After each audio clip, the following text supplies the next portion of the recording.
Hello दोस्तों, हर हर महादेव। जैसे कि आपको पता है कि सावन का महीना जो है चढ़ चुका है और सावन का महीना में जो है सब लोग हर कोई पूजा कर रहा है। इसी बीच में खेसारी लाल यादव जी भी अपने घर पे सावन का पूजा जो है करा रहे हैं। देख सकते हैं आप वीडियो में, खेसारी लाल यादव जी बैठे हुए, उनके बेटा ऋषभ बैठे हुए हैं, उनके साथ में उनकी पत्नी बैठी हुई है, उनके आस पड़ोस में जो रिश्तेदार हैं, जो कजन हैं, जो पड़ोसी हैं, वो भी बैठे हुए हैं, खेसारी यादव के साथ कथा सुन रहे हैं।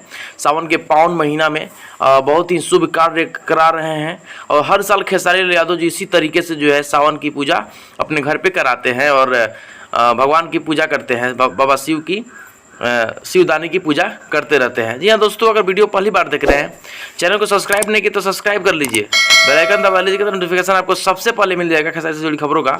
हमेशा मैं खेसारी से जुड़ी खबरें हमेशा लाता रहता हूँ। तो जी हाँ दोस्तों, और इसी तरह खेसारी लाल यादव को प्यार से भरते रहें। देखिए कि किस तरीके से पूजा हो रहा है और किस तरीके से जो है पंडित जी लोग आए हुए हैं, आस पड़ोस में जो है महिलाएँ आए हुए हैं, उनके बच्चे भी आए हुए हैं, देख सकते हैं। और ऋषभ जी कितने मोटे तगड़े